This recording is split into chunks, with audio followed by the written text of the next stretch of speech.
Hey everybody, it's Richard, Corn Caller, and I hope you guys are having a wonderful day. Today, we're going to talk about something interesting. We're going to talk a little bit about gear, and most importantly, we're going to talk about Dragoon gear and why I don't like Dragoon gear.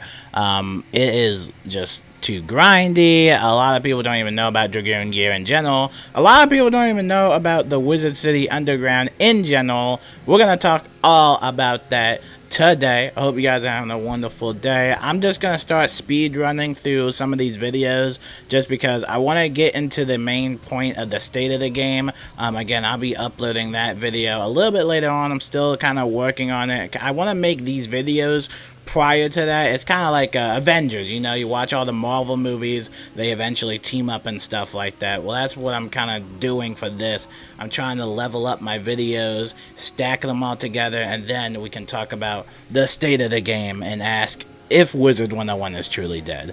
But without further ado, we're going to jump right into it. What is Dragoon gear? Dragoon gear was quote-unquote supposed, I'm putting the quotes on there because it really didn't, but it was supposed to rival the Darkmoor dungeon that we had at level 100 all the way back, how long ago, I have no idea. But obviously, this came out in 2019, new gear, yada yada yada, you're farm for it.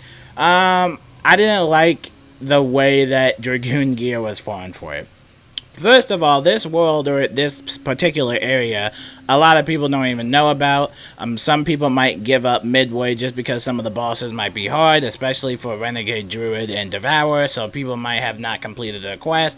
There's also the Fellspawn, the Skeleton Key boss that drops Dragoon gear. However, of course, at such a low drop rate, and of course it costs a gold Skeleton Key boss. We'll talk about drop rates and stuff like that in a later video, but I wanted to talk to you guys about Dragoon gear because I've heard some comments about Dragoon gear. A lot of people aren't really the best fan of it. I mean, I haven't been the best fan of it since 2019. So I'm going to show you guys what it takes to actually craft Dragoon gear. So let's start basic with something like the hat, right?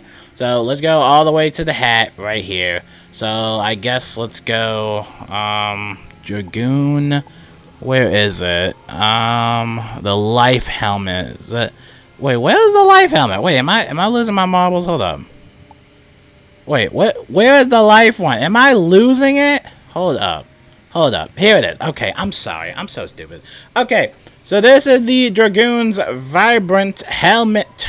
Has some pretty cool stats. It's cool, right? Alright, so how do you craft it? So, in order to craft it, you'll need at least 5 alchemical crystals, 50 alchemical salts, 300 alchemical extracts, and of course, you'll need the Vanguard's Vibrant Helmet. Now, in order to get the Vanguard's Vibrant Helmet, you can either craft it or get it as one of the drops, I believe. So, if you wanted to do that, you could craft this. I can make it right now if I wanted to, but I ain't touching this whole Dragoon thing. I ain't doing this whole Dragoon thing. But anyway, if you wanted to craft the Vanguard Helmet piece for the item that you're trying to craft, you need 5 alchemical crystals, 30 alchemical salts, and of course 180 alchemical extracts. So either you would get this as a drop, or I believe you can get it as a drop, or you would craft it. So then after that, you would then go to the Dragoon helmet, and obviously then you would craft it, right? And of course, you get some nice little gear set bonuses. If you have the full set of the Dragoon gear, you get some pretty cool little set status and stuff like that. It's cool, right? It looks cool. Let's talk about how grindy it is, right? Okay, first of all, it may look easy on screen because I have some alchemical extracts. It's actually really difficult, right? So first things first, Wizard City Underground is like probably one of the top tiered hardest areas, right?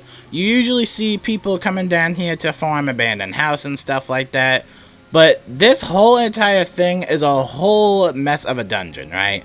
First of all, the Devourer boss fight is still bugged, which I have no idea why that's still bugged. Not only that, but some of these bosses might be hard for players to even solo or even team up to begin with, right? That's the main problem. And the other problem is, obviously, you need a large amount of resources to even craft some of this gear. Now, I want to get into the stat-specific stuff. So, let's say, for example, you're a storm wizard, alright? Now, besides the helmet and the boots that offer some damage sets, let's go into the meta of robes, which I don't understand why they are doing this for robes, but if you are a storm wizard, this would be the robe, right?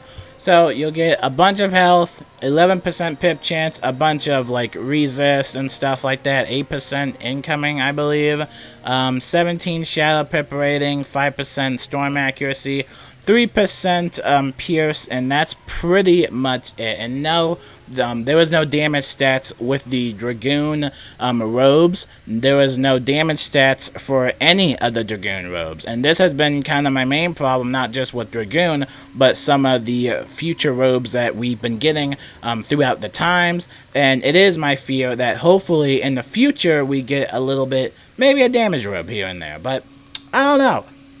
Even if you do have this robe, you're getting a loss of damage, right? And there's a little problem with this. If you go over a damage limit, then you're actually hurting yourself. So you don't want to go over that damage limit. But if you stay under that damage limit, then you should be fine. However, when you slap on this robe, you're going to lose a lot of value. So for example, on the right side of the screen, I am wearing the Ornate Light Brigade armor. It's a pretty fun armor. I don't know if you guys can see it. I don't know if I got to move my big head. But this is a pretty good robe. I'll show you on screen right now. I believe I got this from Corporal Tennyson in the what should I call it, Xanadu Sewers, I believe.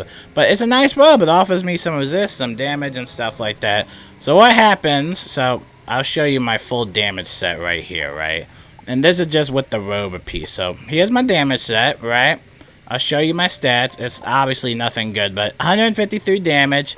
Alright, pretty cool, right? So what happens if I slap on the Dragoon Vibrant armor, right? I slap this on, and boom, baby! So here we go. I got some resist, but here we go. The damage drops to 134, right? So let's say I get another piece of that gear, the Dragoon's Vibrant, and then it gets a set bonus stat applied. So you get that set bonus, you look at the item stats, or how do you view set bonuses or something like that? Here we go. This is the set bonus, so if I get one more piece of Dragoon gear, I'll get 3 plus more damage. Then if I get another one, I'll get 140% pip conversion, etc., etc., and you just keep adding on that set bonus, right? So, again, that might be overwhelming for a lot of players, right? It sounds overwhelming, and it sounds really confusing as the way I'm explaining it. But for me personally, I'm not a big fan of the whole Dragoon gear and set bonus type of thing. You know, honestly, I still see people to this day wear the Malistaire cloak, right? I still see people to this day wearing the Malistaire robe, because the Malistaire robe was kind of one of the last types of offensive robes that we've had in a while, right? And especially if you're a Storm Wizard, a lot of Storm Wizards might not like that whole Dragoon gear. It doesn't offer any damage. It only offers defense, right? But again, we go into this type of meta where they're trying to basically make it so you have a damage cap now. You can't go over the damage. You know, they have a critical stat and everything. So I don't know what they're doing with gear, but for me, Dragoon gear just seems a little bit too hard to get, especially for casual players, right? And that's the thing about Wizard City Underground is not made for casual players, right? You know, you see people come in here, but some people literally can't do these bosses. There are still people that can't fight the Devourer and stuff like that, right? And you would think that the Devourer, being like the type of endgame boss, as hard it is, would drop some Dragoon gear, but it doesn't. Low drop rates as always, and you try doing Fellspawn to get the Dragoon gear as a shortcut, that also has low drop rates. I mean, it's just, I don't know what's happening, but they have to make a way where you get rewarded for the time that is being consumed, right? You can't just force players this type of meta, or, you know, you just can't. I don't know, it's hard to explain, because like I play a lot of looter shooters, right? If I see a legendary pop up, I know I'll see a legendary, right? But when it comes to Wizard101, if you have to put in the work of that much time and effort, it's just too much. It's gonna be too much for players, and eventually they'll just get bored and leave. So that's my main gripe about Dragoon gear. It just seems way too hard to just obtain, especially for casual players. Let me know what you guys think about the whole Dragoon gear situation. Leave a comment below. My name is Richard Unicorn Caller, and I'll see you later, and peace out.